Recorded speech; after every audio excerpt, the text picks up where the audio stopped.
So my project was on modeling. Specifically, I'm looking at a very common model used for expressing self-organized criticality, which is the Sandpile model. Two things I'm attacking here in my project is a paper that I'm hoping might one day grow to something that could be publishable, but focusing on the paper that I'm going to turn in here in class. I'll also trying to build a model, so I'm going to focus my time on the update on that. So the original, the OG model, so to speak, is the BTW, the Tang and Weisenfeld model, and that's essentially a 2D representation of a 3D sandpile. So I like to picture it like they look at the outside layer and they basically lay it flat, and they show it as any one location, any discrete location can have up to 4 grains. If you add 4, then they disperse north, south, east, west. That can cause avalanches, as you see here, and it kind of pushes the sand out to the sides. So this is a pretty cool model, and I think it's an interesting one to me as a programmer, and I wanted to explore this and see, how could I maybe think about this in a more three-dimensional approach? Because when there's any relaxation of the sand, right, it can only ever go down to 0. And if you think of an actual sand pile, like, you can often lose integrity of a side of it, right? And you can actually have more of a relaxation, which I think would lead to more of a period where it has to grow back to a critical state. So I started with a very basic sand pile, talked about this in the forums. This one has no randomization. You can see it kind of goes left because that's where the first grains fall every single time. Then I did a random model. So this has randomization of where the grains fall. We're looking at the bottom of the pile here and then building our way towards the top. Here are some of the same, but now bigger. So this is 200 grains here on a 15 by 15 grid. This is just 2 different runs. It's showing that it is in fact random because the piles are different.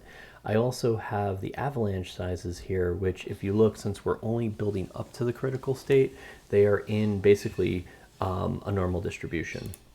And here's that same one now getting a little bit bigger. So 625 grains has almost filled the pile, but not quite.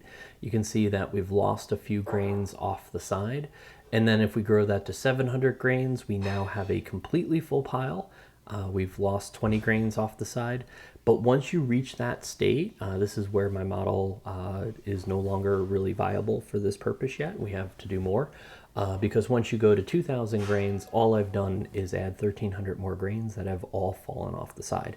Literally, once you pass this state, every grain you add just rolls down. You're going to no longer have a normal distribution here, but really all you're doing is adding, the top 3 or 4 avalanche sizes. And the only reason it even has, the top 3 or 4 is because it's a little bit random on which level the grain first lands. They don't all land on the center. So, but every new grain is just rolling right down the side.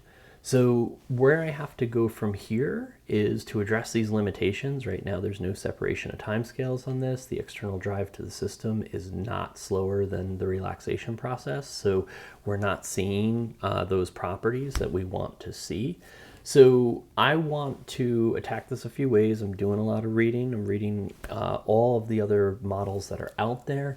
And I'm also looking at ways in the code where I can build density and also use momentum so that if an avalanche starts, it could have a higher amount of energy if it has more grains of sand, has fallen further, has more speed.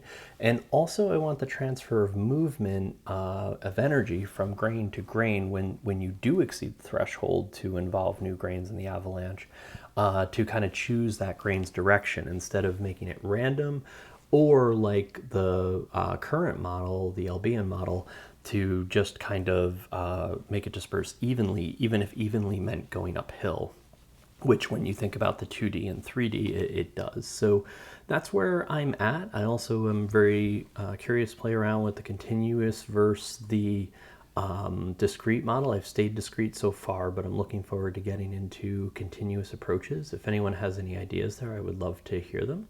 And I wish you all the best on your projects.